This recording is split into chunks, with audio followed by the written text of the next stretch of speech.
Welcome to Command Control Power, a weekly podcast hosted by 3 certified members of the Apple Consultants Network, drawing from over half a century of combined experience. We talk shop, interview vendors and colleagues, and share what we've learned while operating our technology consulting practices. This is Joe Saponare of CyMac, and my 2 co-hosts are Jerry Zigmont of MacWorks and Sam Valencia of the HCS Technology Group. Hey everybody, it's our 9th anniversary. That's right, we've been recording Command Control Power every week since June 2013. For the freshest content, a peek behind the scenes, and more candid conversation about running our businesses, dealing with clients, fixing tough technical issues, and everything else you love about Command Control Power, we invite you to join us on Patreon so you don't miss any of this great content. Go to commandcontrolpower.com and click support. Pledge monthly, and you can instantly subscribe to the weekly patron-only shows right in your favorite podcast app. Command Control Power is brought to you commercial-free thanks to the support of our community.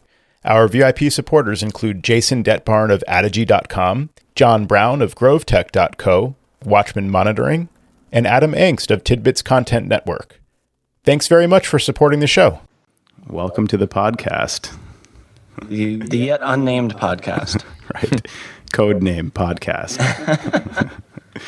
Yeah, it's great to be here. It's long overdue, I think, for technical ACN family out there. Yeah, definitely. I've been thinking about this for a few years, and Ashley just reminded me this morning, like I've been talking about it for a couple of years, and we're finally doing it. So, yeah, this is great. She's probably happy you stopped talking about it and finally doing it. Yeah, exactly. So yeah, I thought, it's a great time. It's the first day of summer, and 1 week or 2 weeks or so past WWDC. Major topics on my list are Mac Pro, obviously, Mavericks, iOS 7. Those are probably the biggest announcements. Do you guys agree? Yeah. Absolutely, yeah. My business partner was actually talking about the Mac Pro being somewhat like the Cube in his mind in terms of the way they're trying to change the game about these towers. And I thought that was interesting. I mean, the Cube was supposed to be this next generation item, and it turned out to be just a cult favorite. That's right. I really enjoyed how people on Twitter are taking pictures of trash cans, black trash cans, and posting them as Mac Pros in the wild. I hadn't seen those yet. That's awesome. Oh, it's great. Black cylindrical trash cans with the opening on the top. Yeah, there's a real risk, I mean, if to stick that thing under your desk and you don't inform the cleaning crew, I mean, there could be a real problem there. It doesn't seem like it's filtered at all. At least I didn't see that from any of the pictures, so I can't imagine over time, how good that's going to be for the machine. Yeah, exactly. Yeah. Yeah, I mean, I love the idea of the unified thermal core, as they're calling it. The just building it around that sort of cylindrical triangle shape in the middle. It seems really efficient. It sounds cool. I mean, it in theory will help with cooling efficiency. Seems like a cool idea. No, it is. Yeah, I just can't imagine where price point it's going to land, considering that it all has to be solid state for all your storage, and I understand that the intention is to have all the storage be outboard with things like promise RAIDs perhaps, and just internally maybe just be running the OS and minimal storage capacity. But it doesn't seem like an inexpensive machine to me. Right. Yeah, and you figure it's got to be pro level storage space wise, versus something like the MacBook Air, which tops out at 512 currently, and the Retina Pro, which tops out at 768. I figure it'll probably have a 1 terabyte option, which I can't imagine how much that's going to cost. Yeah, and these SSD drives are supposed to be about 2.5 times the speed of the current models. Yeah, it's going to be expensive, but the other interesting thing on that is Apple has some kind of a lockdown on flash memory or something. I mean, they use so much of it. Didn't they make a deal a few years ago where they get the right of first refusal or something like that on new technologies and better pricing and things like that? Maybe they could leverage that to keep the price down on this model. certainly. I know they had in the past made deals with Samsung in terms of getting large allocations. Again, it'll be very, very interesting once the configurations come through and see how we can configure these. I would imagine they're all going to be custom for the well, I take that back. There's probably going to be a standard config and then build on that. But it'll be very revealing.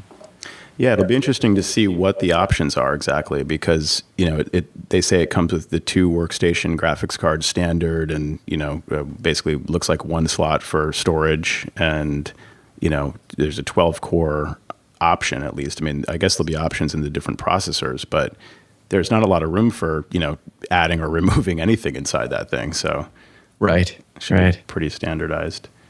Again, similar to the old-fashioned cube. Did anyone ever have one of those? Yeah, look, I've got one in my Mac museum. Of course you do. I should have expected. Actually, another ACN sent that to me. I posted a question on the list a few years ago saying, man, I'd love to get, one of these cubes. They seem so cool. Anybody have one for sale? And somebody said, I've got like 5 of them in my dungeon, just what's your address? It just sent one to me. So, wow, yeah. That's very nice. Yeah. The generosity of the ACN. So thank you to that person who I'll have to look up in my email. I'll put it in the show notes. Oh, excellent. So I've taken one apart. And the engineering was just fantastic. I mean, just in terms of removing the drive and just how everything fit together, it was just a beautifully engineered machine. Absolutely. Yeah. They're great machines. I mean, they were optimized for. They were one of the first models optimized for size and presentation over raw specs, basically. I mean, looking at the original MacBook Air, it's sort of this, analogous to that. It's like, how much can we squeeze into this tiny space, and at the cost of, actually working well, unfortunately. Right. I mean, did anybody use the Cube? I didn't, but I had clients that had them. And I remember one of the little issues every once in a while was that if you hovered your hand over the power button, it would shut it down. Right. I have that with mine too. I noticed that where, you just, after you turn it on, you can't touch it anywhere because it just turns off. So yeah, it's, I think something went wrong with the, whatever that sensor is, that senses the, your conductivity or whatever. Right. But, no, I had a few clients using them. I mean, I don't have any anymore, but I did have a few clients using them. I still see a G5 every now and then, but that's about as old as anybody's using these days. Yeah, so Sam, G5? Yeah, the towers, yeah. So where were we? So the Mac Pro wind tunnel. Trash can. The trash can. Some people were talking on the list recently about, or one of the lists now, about stacking the Mac Pro, end to end, so that you end up with the output from one going and being sucked into the intake for another, so they're just one straight through kind of thing. Or the other idea was the sort of the wine rack method of racking them, on their side, basically. Interesting. Yeah. So, and it looks like there's some companies announcing they're going to do that, some co-location facilities, but I don't see anything wrong with that. I mean, it's going to have a pretty sufficient fan blowing through there. I don't think it's going to be a problem to put on that side, right? The wine rack idea is pretty cool. I mean, imagine if the Apple Store racked them like that in the shelves. Pick this one from 2013. We have this late model Mac Pro up for sale today. Yeah, from an engineering standpoint, I'm not sure turning it 90 degrees would actually have the same cooling effect. It doesn't. Jerry, do not ruin my fun. This is a great idea.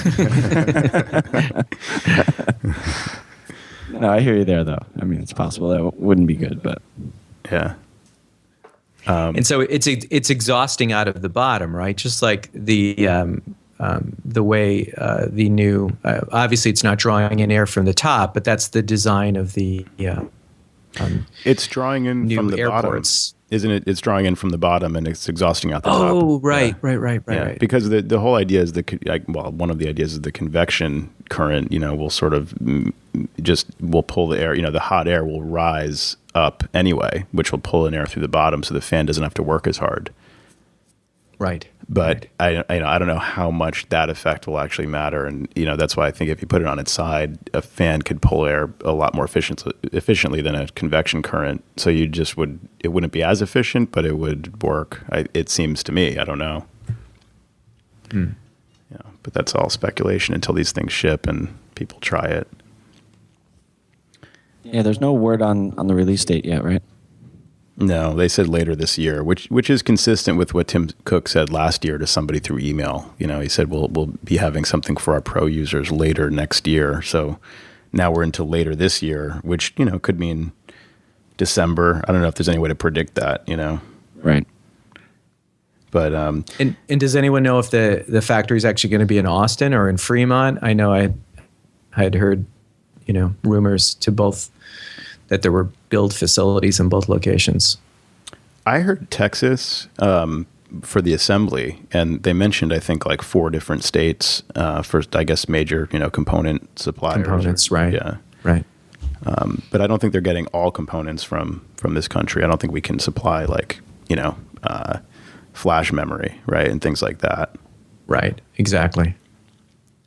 Yeah, that'll be interesting to see, the 6 months, 12 months out, 18 months out, the made in America and what sort of traction that gets and whether, they may move to bring other manufacturing lines internally into the United States.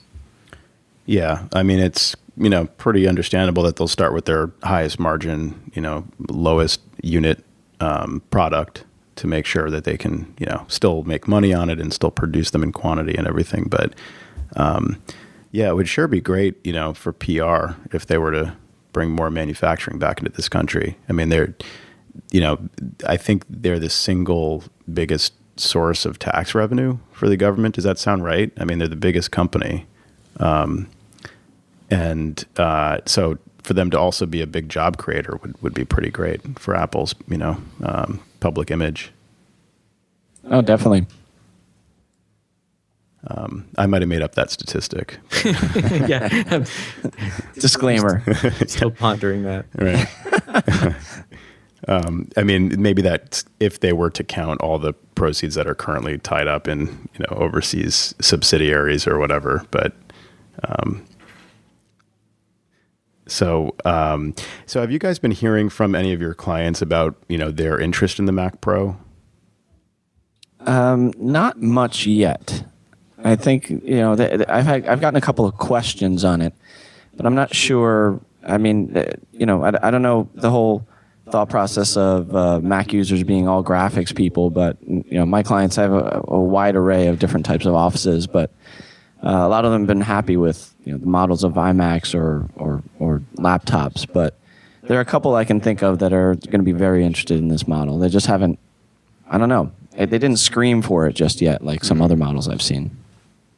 Right. I've talked to 1 or 2 clients about it who sort of follow the news, and initially there was a lot of negative press, of course, as expected, from pro users, quote pros, specifically we talked earlier, Marco and John Siracusa and those guys.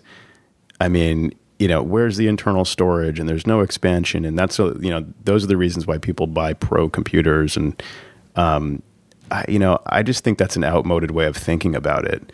This is more of like it's the core, it's the brains, and you tack onto that, like Jerry was saying earlier, external storage, external breakout boxes for video and audio stuff, graphics cards even over Thunderbolt, presumably. So I don't see a problem with the lack of internal expansion. Yeah, I think you're exactly right about how people are thinking about it. It's like, well, this is why I would get a tower, so I can expand on it internally, and people aren't thinking the same way that you just mentioned. Right. And it's just a forward thinking that I think a lot of people haven't grasped onto yet.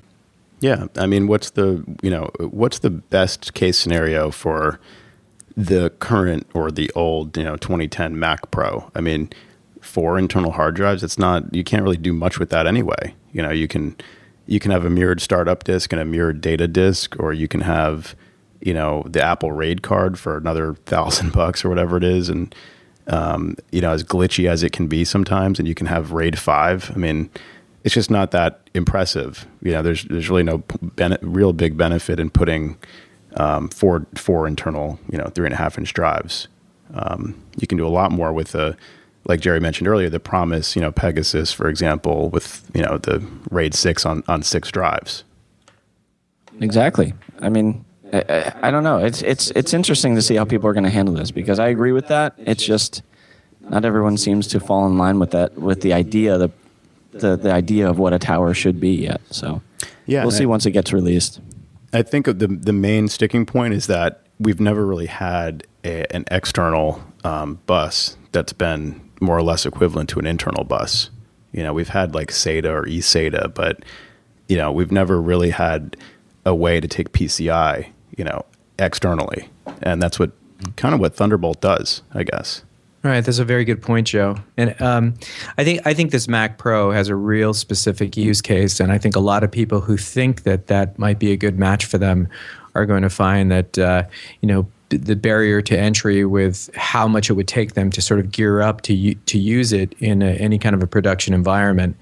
Some of them will probably fall back on the iMac, which nowadays a brand new iMac, if you get one with memory and a nice fast i7 processor is pretty robust. So I think the community that will be using these Mac Pros going forward, I think is going to be very, very specific. Obviously, video editing and certainly some audio editing engineers will be very excited about it. But I think your average graphics house, I don't know how many new Mac Pros we'll see coming in there.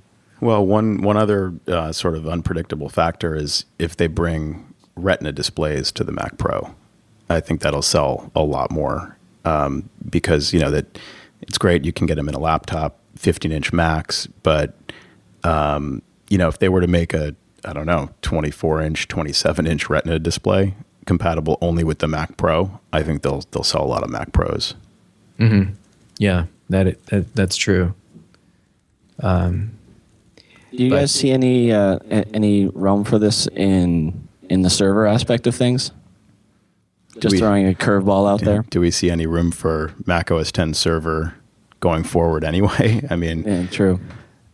Personally, I do. I mean, I like it. I like to run it internally. It's something I'm comfortable with. There are a lot of benefits to the simplicity of running Mac OS X server and having a machine that's a Mac. Jerry and I touched on this in the conversation that led to finally doing a podcast. It's nice to have a Mac that you can install other software on and have it be your server and have nice, big storage and fast storage. And there's a lot of benefits to it. It's definitely changed a lot though since Snow Leopard. But yeah, I mean, the Mac Pro should make a great server. Solid state storage, lots of cores. I mean, you could have lots of RAM. I mean, you could have a lot of virtual machines in there. Think of the wine rack idea in the server rack. It could work perfectly. Sorry, I have to go back to it. I love it. It's a great visual. But yeah, I mean, well, wasn't one of the co-locations announced that they'd be doing colo Mac Pros? Yeah, definitely. I saw an image recently with that's I think what they were calling it was like a wine rack method of racking or something like that. But I'm still curious on this price point. I'm wondering where it's going to land. So predictions, what do you think, Sam? What are you playing with in your mind? I've never been good at price point predictions. I mean, what are they running right now? Like $2,500, $3,000 for? Yeah. I mean, up to 6 to 12, depending on the config, I guess. Right. I mean, do you see them staying on a similar price point there with this new model, or going higher or lower? I think that probably it's going to be around the $3,000 mark. I think they'll push. It'll break that. I don't think there will be a $2,500 model. I don't know. Yeah, I mean, I don't know what those workstation graphics cards go for. The AMD, is it the AMD Fire Pro, something like that? I mean, I don't know much about these different components, but I'm sure we could look up the price for those. For example, I mean, we know flash memory. I think if you bump the Retina MacBook Pro up to 768, that's like $1,000, isn't it? Yeah. So, I mean, you got to figure $1,000, for the storage alone. I mean, I don't know. Maybe they'll do low storage. I mean, I guess if you're going to use it as a server, you only need, you might go as low as 128, something That's like that. right. Yeah, you could. Yeah. But I think if we, put a package together for a client and they saw exactly what the bottom line was going to be once you added in your Pegasus RAID or some sort of a Drobo configuration with Thunderbolt. And that's the other thing too, is that it's got Thunderbolt 2, and currently you can only buy a Drobo and a Pegasus RAID with the current Thunderbolt spec. So those third-party suppliers will need to come out with new versions of their products to support the storage on this new machine. Yeah, I mean, and to max out, I don't even know if the Pegasus what is it? The R6, the 6 RAID one, 6 drive one, RAID 6 is really fast. I mean, I want to say it's faster than a single drive is, or even like maybe striped drives. It seems really, really fast to me. And I mean, do we need storage we always need faster storage. Faster. But you answered your own question. Yeah. But I mean, can you even achieve faster storage with just 6 drives? I guess that's what I'm getting at. How fast, what is it going to take to saturate a Thunderbolt 1 connection, let alone, need the speeds of Thunderbolt 2 for storage? I hear where you're going there. So are they even reaching that capacity right now? Yeah, and it seems like maybe the Thunderbolt 2 will be more, more appropriate for things like external, graphics cards. Is that even a thing? I think that's a possibility, right? You get an enclosure, like a PCI enclosure that connects over Thunderbolt, then you can stick a graphics card in there, for example, or like a video, input-output breakout box. Those things you probably would want faster bus speeds. But for storage, it seems like I don't think Thunderbolt 1 is the bottleneck yet. True. Mm-hmm. Or as Phil Schiller called it, Firewire 2. Did you catch that in the keynote? Uh, I didn't. That's awesome. He called it Firewire 2 twice. Poor guy. But just to play devil's advocate, let's say you did put together a package for a client, and you've added a Pegasus RAID, or you've added a Drobo Thunderbolt box to what they would need to spec out. Is that client gonna go into it open eyes, realizing that we're gonna buy this external enclosure for you, but next year there's going to be a faster one that's going to work even better with your Mac Pro. I mean, I'm not sure. Yeah, it's a big investment. I mean, those things are exactly $2,500 alone, or for a decent size and RAID 6 unit from Promise. So you're right. I mean, maybe they time an announcement. With Apple is able to work with Promise on the sort of a replacement for the Xserve RAID, weren't they? I think things were coming out sort of right around the same time, that Apple killed the Xserve RAID. I wonder if they're working with some vendors to, release Thunderbolt 2 enclosures, for later this year. I mean, one would hope it would make the most amount of sense there to not anger some customers as well. Yeah. Anyone know what the code name was for Thunderbolt 2? No. The build name, you mean? Yeah, right before they officially Falcon Ridge. Falcon Ridge? Yeah. Huh. Just a little piece of useless information. Nice. When I remember I was trying to tune into the Keynote, and the stream was really glitchy, and I was on the Macworld feed, the live blog, and my first introduction to the name Mavericks was reading it in the Macworld feed, and I thought that's got to be like an autocorrect typo kind of thing. Mavericks. What are they talking about? And no, but sure enough, I mean, that was a huge departure. But in retrospect, what else were they going to do? I mean, they didn't have any big cat names left, and of course, they made the joke in the Keynote about Sea Lion after the Wave image came out, and so that was. I think it's interesting there because the name sort of represents their plan for the next, as they put it, the next 10 years. Mm-hmm. I mean, it's a big change. They didn't announce what they were going to do with the versioning, the number system, did they? 10 point. No, I don't believe so. So we're at 10.9 Mavericks, and they're going to have to do something with the numbering. But it's great that the Mac got so much love at WWDC, right alongside iOS, and I mean the Mac got more love. The Mac Pro, Mavericks, the MacBook Air, a lot of screen time, and the fact that they're saying this is the next 10 years. I guess it means that any ACN with the word Mac in their name is safe for a while. That was my interpretation, because there's always that fear, that Apple is going to sort of unify iOS and Mac, sooner than everyone's ready, which I think is what Apple tends to do a lot of times. Kill the floppy drive, kill the optical drive, right. Kill the hard drive. So it's nice to know that the Mac will be around for a while longer, as it is. You're safe. Yeah, I'm safe. SciMac is safe.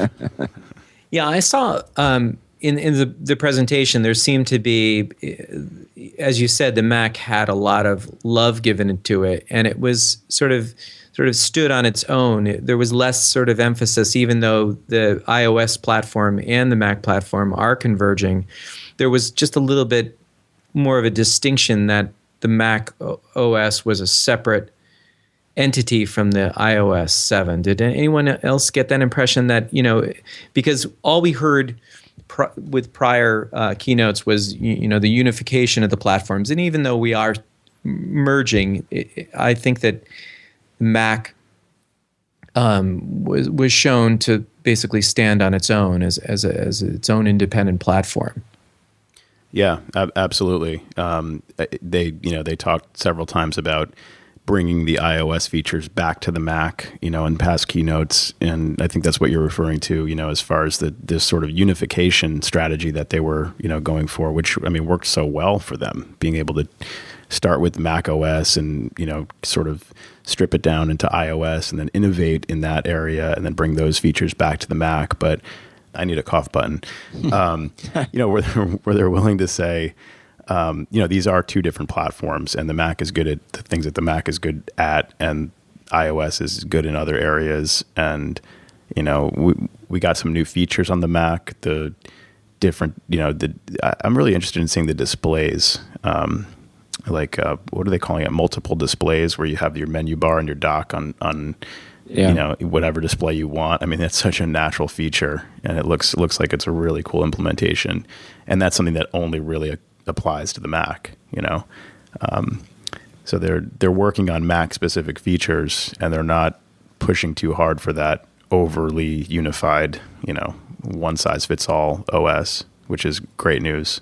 Feel free to disagree here, but do you think the whole release of Windows 8 and how it's been received and everything of being unified across both tablets and computers, that has any influence here into how they're marketing this or presenting it? That's a really good point. Yeah. They're, what a nightmare for Microsoft. Yeah.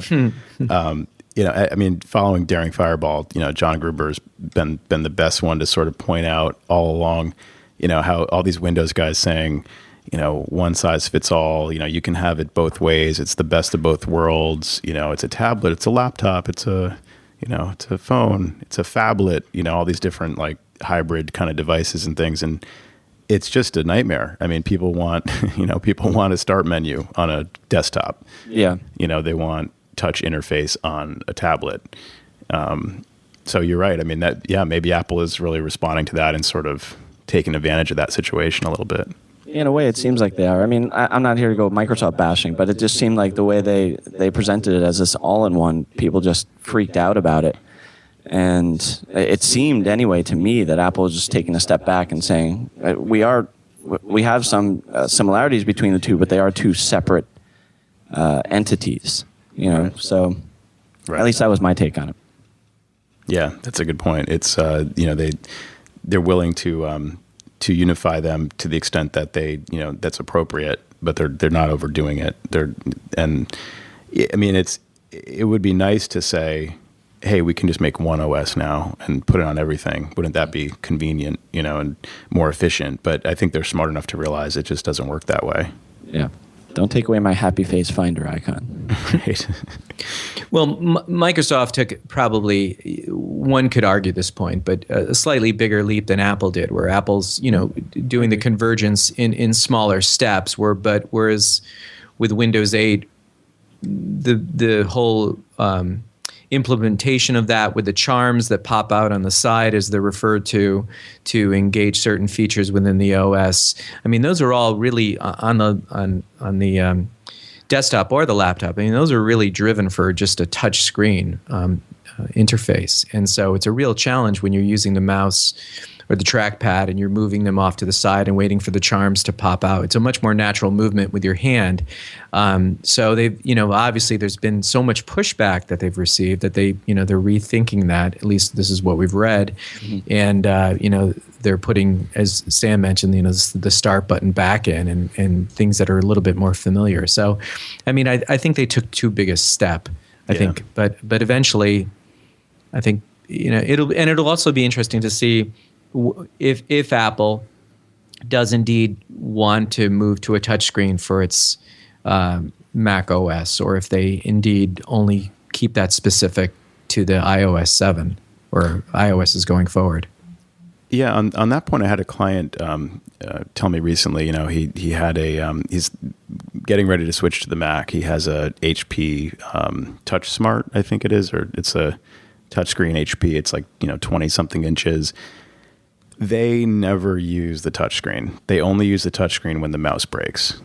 That's what he told me. So, I mean, and Apple, I don't know who pointed this out, but the wisdom is like if your hand is hovering, at shoulder height all day, it's just not comfortable. Or even if you have to keep reaching up to sort of like swipe things on your desktop screen, it's not as comfortable as using a trackpad, which is horizontally oriented as opposed to vertically, in the vertical plane. And then again, I think that you're right, Jerry. I think that down the road, those things will converge more and more, but you can't just slap a touchscreen interface onto existing desktops and have it, make any sense at all.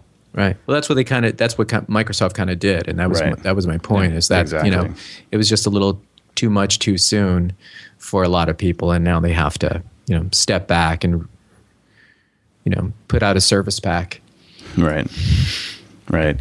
You'd think that they would have learned with, like, for example, with everybody arguing for Flash to come to the iPhone, which, but I mean, do you hear that ever anymore? It's kind of a non-issue. Right. But the idea was like, okay, well, fine, put Flash on a touch device, but how do you hover? The interaction on a desktop interface just doesn't make any sense on a touch interface any more than touch makes sense on a desktop, today, the way things are. You have to kind of code it for, the lowest common denominator if you want to converge everything that way. You can't have something require hovering your mouse over something if you also have the option to use a finger. and you can't have as precise an interface if if the primary interface is a finger, but you could also use a mouse. I mean, what's the correct size for a button if you can use both a finger or a mouse pointer? It seems like such a sort of almost like a rookie mistake for Microsoft to try to force this to work, Yeah, I think they were just trying to leapfrog over Apple in that respect and thought they would beat them to the game where Apple was progressively getting there. Oh, standing back a little too much. Anyway, I mean, I think they were making a direct push to leapfrog over them in that respect, and they just stumbled. Yeah, big time. I think, Jerry, did you use the word bold? I think it is a bold move. It may have backfired a little bit, but at least they had the guts to try it. Well, this is what they had been criticized before in the past of not being visionary enough with their move from XP into Vista, and then Vista, they said, there was a lot of features that were taken out of Vista, and then eventually the answer to that was Windows 7. So, this time, the leap was too big, I think, for most of their installed base. And then, what is the path for the enterprise community who are using Windows machines? What do? Do they make the move now to Windows 8 when they have to buy a new machine? There's no choice. If you buy a configured machine from Dell, you can't even buy Windows 7. It comes with and you can't even even if you wanted to pay, you couldn't buy that as an add-on. It's not a card option anymore. So the only place you can sort of get even a copy of Windows 7 is through online retailers like Newegg and Amazon, and they're really pushing hard for 8. And it's just interesting that.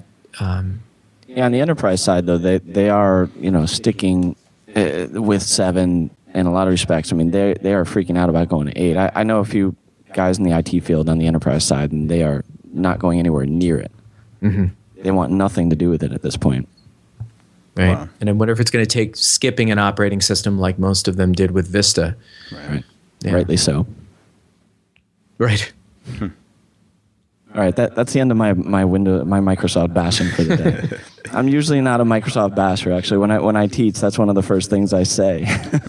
And here I am bashing them. Well, now this is the outlet you need. Maybe it's been bottled up for all these years. I've been lying to my audiences this whole time. It is pretty funny though. I go way back in the Mac. I've been in business now for 9 years as of last Sunday. And I know, Jerry, anniversary. Yeah. Congratulations. Thank you. And Jerry, you've been doing it for a while too, right? The Apple Consulting. Yeah, a little while. A little over 5 years now. Okay. And you go back. Are you a Mac guy going way back, or are you? Yeah, I think my first machine was like a Quadra 650 or a 2VX. Whichever one came first. They were both, way out of my budget, but I had the opportunity to work on both. So like iOS 6, iOS 7, somewhere around there. Yeah, System 6 or System 7. Yeah, sorry. Yeah, thank you. iOS. I've got it. Yeah. You're back in the days of iOS 7. I've also got a stack of System 7 floppy disks in my Mac museum here. That was my beginning too. Was System 7. I had a Performa 600. CD. It came with the CD drive. Nice. with the little CD carrier. You had to put the CD in this little plastic carrier with a little lid, and then kind of stick it in the machine, and then the caddy, right? Yeah, the caddy, right? Exactly, the CD caddy. And if in those days, if you wanted to back up your computer, there was software to do that, but you had to. It would estimate how many disks it would take, and it was like. You're going to need, 24 floppy disks or something like that. And you just would sit there for like hours just putting a disk in one after another. It was a different world back then. Yeah, my first computer was a Commodore 128. I don't know about you guys. Wow. Never had one of those. Actually, I had an Apple IIe. I had one of those. It was a hand-me-down from my dad's business partner who was kind of into computers and stuff, and So it was probably old when I had it, but I remember programming it in BASIC and just making it like draw stuff on screen, scroll, just like infinitely scroll and make patterns on screen and stuff like that. It was kind of cool. But that was before the web. Those were the days of Windows XP, right? It took me a second to get that, Joe. Is it true that Windows XP shipped without TCP/IP? Really? I thought I read that somewhere. I thought that version, yeah, maybe. And that just kind of shows you that. Sorry, we're back on Microsoft bashing. All right, but I'm in. Yeah, I'll join you in that. So different worlds back then. But to have been doing this for so long, consulting, and even before that, just being a lifelong Mac guy. I remember, the years that Apple was the underdog, that they almost went under. And back then, if you said, I use a Mac, people were like, what kind of PC is a Mac? What kind of Windows does that run? It was just like, it didn't make any sense to anybody, and then for a while it was, I went to the iPod store in the mall, right. Still nobody knew who Apple was. It was like that iPod company. And then people began to put two and two together, and now they even call it the Mac store. Some people, yeah, all the time. I hear that. Or I had to call Mac the other day for blah blah blah. Interesting. When you said the iPod store, it also made me think. I had a lot of people that at the time when the iPod was huge and first getting released, that people were buying iMacs as like almost accessories to their iPod. Seriously, they had these iPods and they're like, oh, wow, this product is so amazing. Now I like this company and now I'm going to go out and get a computer by them. But it was secondary to their iPods. Wow. And it was just, it was fascinating to see how that happened. But yeah, I had some people call it the iPod store too. Yeah, that's that good old halo effect. When I first started consulting was, when I was working for another Apple specialist, and the iPod had basically just come out, and that there was talk of the halo effect, people going to buy the iPod, and just like Sam said, hey, what is that? What kind of computer is that? And sort of, looking at it like in light of the company who made the iPod, maybe I'll give this thing a try. And the rest is history, really. That's saved Apple pretty much. Absolutely. So, guys, we're about an hour in. Do you want to talk about any features of Mavericks or iOS 7 or any other geeky stuff? Yeah, I was going to say we didn't get into iOS 7 at all. Has anyone had a chance to put that on their carrying phone? No way. No way. So I was brave enough to do that. Really? On your carry phone? Okay. Yeah. Wow. Good for you. Yeah. I think. So it's I can send and receive calls. That's pretty cool. Hey. Excellent. It's certainly, I'm waiting for an update. Some of the things that I like to do obviously is listen to tech podcasts, and there's some issues with that, and but generally, if we just sort of focus on the look and feel of it, I like it. I like it with the it just seems a little bit more alive in your hand. Even in this first iteration, it's very fast on a 4S. I'm not using a 5, and I like the animations when you tap on an icon. It sort of pops open, and I think once they iron out a few of the bugs, I think it's gonna be a real home run for them. I like what they've done with it. I think you gotten a chance to test AirDrop? Interestingly, not at all. And as a matter of fact, I couldn't even tell you how to deploy that on the phone. I'm most curious about that one. I think it should just be in the share sheet, right? If you tap the little share arrow, if you are in proximity of any other users, or maybe you tap AirDrop and then it shows you if you're... Or just say, Siri, AirDrop. I will report back on that, Sam. I just... Sorry to put you on the spot there, Jerry. No. So, sometimes you just put these things on your phone, and then, of course, you have to hit the ground running, and then just sort of along the way, you start to discover stuff. Right. I could tell you honestly that there's nothing on here that I couldn't live without, and then if I had to roll back, I could willingly. I wouldn't do it begrudgingly. But if you can tolerate a little bit of the bugginess, it's fine, and it's nice and it's responsive. But and I guess it's just the look and the feel for me. It's not like there's features to die for here. At least that's my takeaway at the moment. What about Control Center? Do you find that's really handy, swiping up from the bottom? Yeah, minimally. Maybe to get really quickly at the brightness or to get it in airplane mode. But other than that, not too much. Mm-hmm. I didn't think it was a big deal, but last night I was reading in bed and I was like, man, I wish I had Control Center because it's too bright right now. Yeah, that happens a lot too.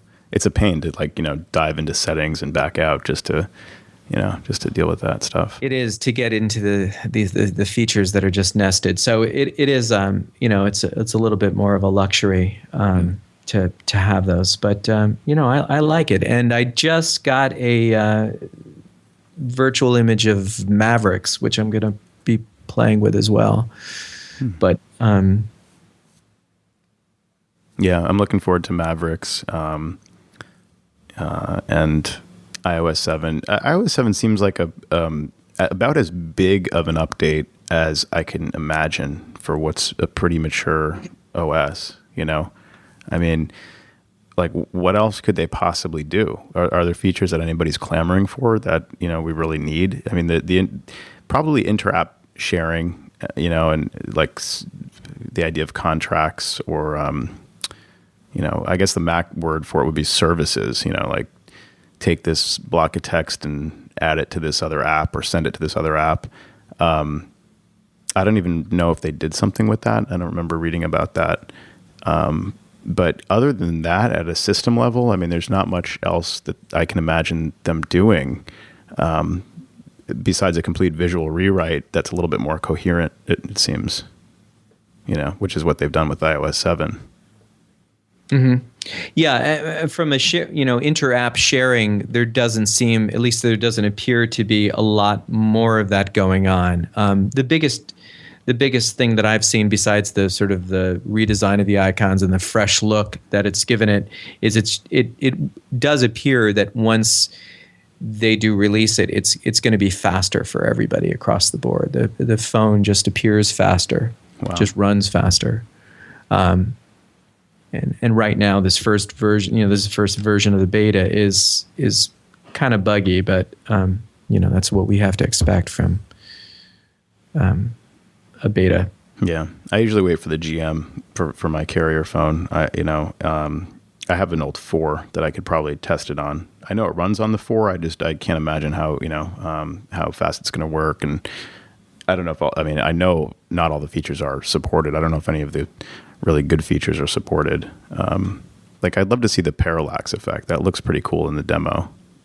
Yeah, it's interesting. They've got a couple of sample desktops that you can use, and if you use one of the sample desktops backgrounds, you don't actually get that parallax. It wasn't quite as dramatic as in the Keynote, but the sample desktops that they do give you have a little bit of an animation. So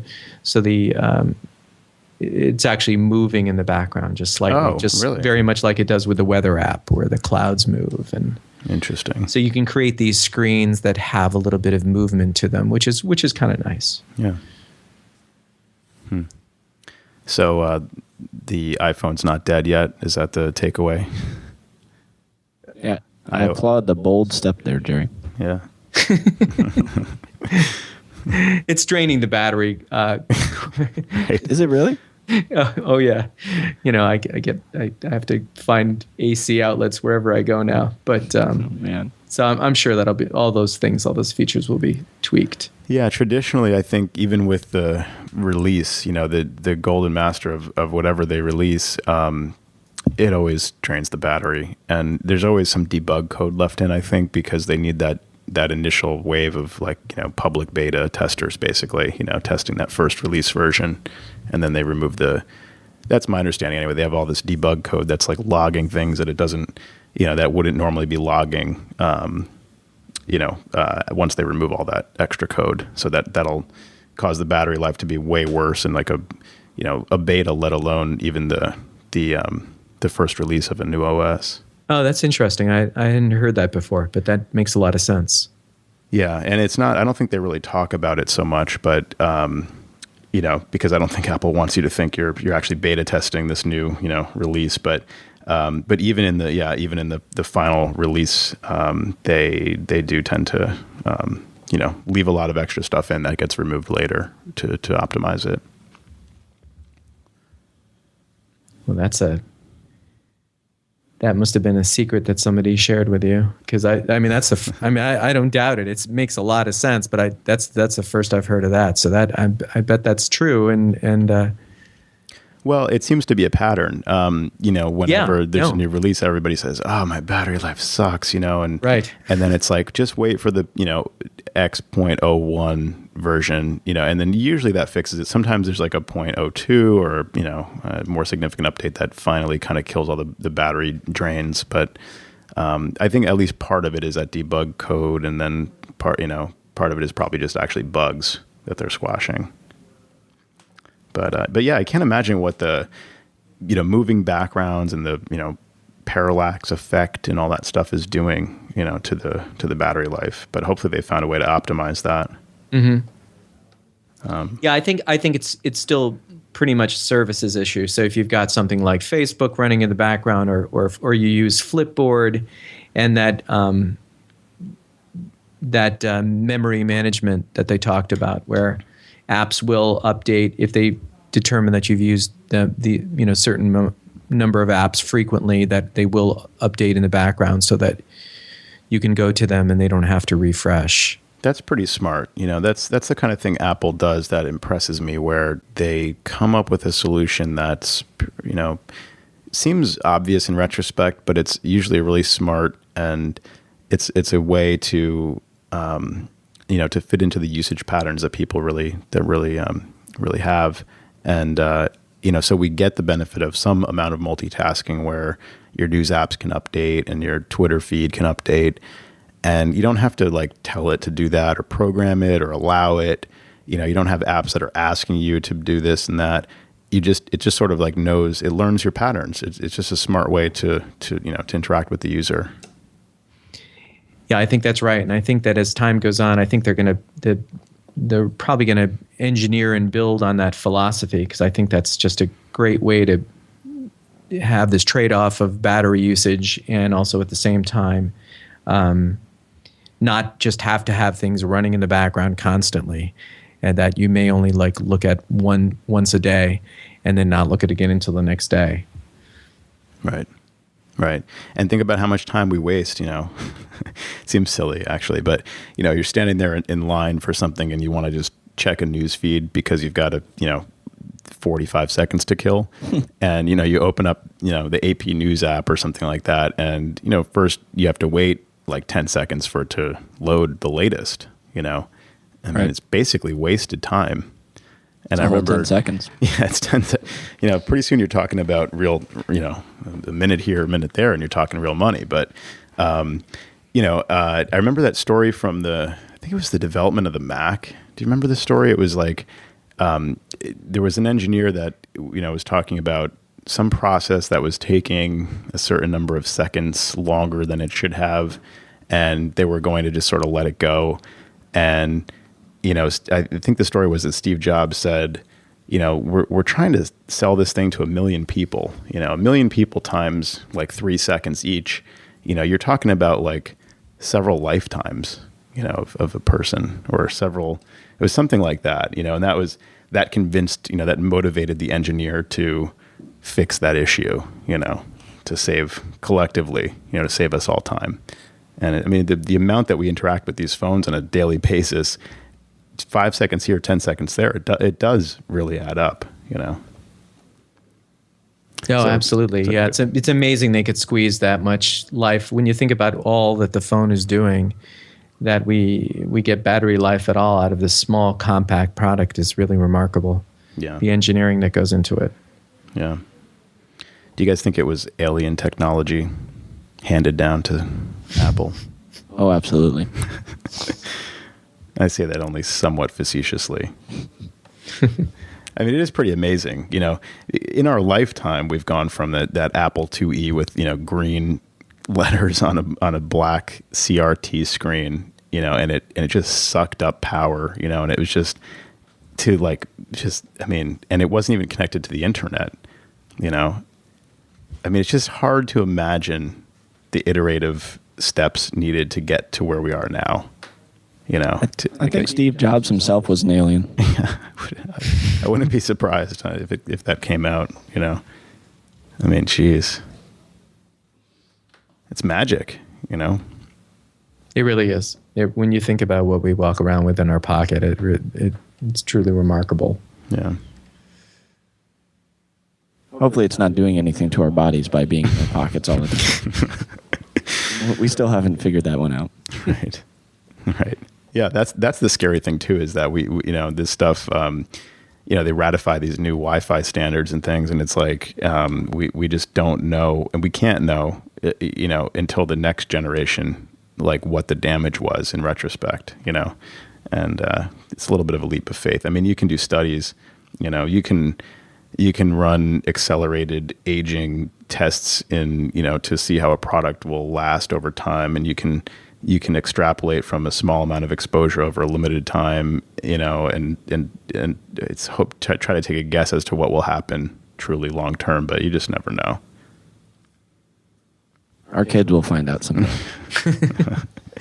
At least you already have kids, you know, like it's, I'm hoping I'm able to do that when the time comes. You know, carrying a phone in your pocket all day, it's a, you know, makes you wonder as a male, or even as a female. I mean, you know, it's so close to parts that really matter. So, yeah, there's good luck with that. Yeah, exactly. Special thanks to the following community members whose strong monthly support has sustained us for all these years: Ryan Gowdy, CoreCompetent.com, Weldon Dodd, Kanji.io, Richard Wingfield, EnvisionDesign.net, Adam Rice, AskAdam.io, Mac Admins Podcast, podcast.macadmins.org, Tim Nyberg, TheMacGuys.com, Michael Thompson, Origin84.com, Matthew Waples, Waples.net, Tom Puls, BoxIT.tech, Jerome Potters, PITPro.nl, Steve Sorbo, MacSOS.biz, Andy Espo, CallAndy.com, and Nate Sinall, WeAreAScout.com. Thank you all very much, and thanks to our patrons at every level of support. If you enjoy the show, we really would love your support. And if you already support us and can increase your monthly pledge, we really do find that encouraging. CommandControlPower.com and click support. Thanks very much for listening and for supporting the show.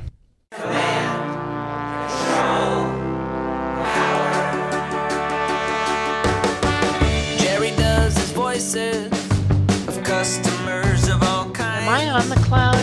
Joe spins his deeply detailed yarns all the time. I have a whole story about this. Sam is on the road again, phoning in from a hotel. At least we know where I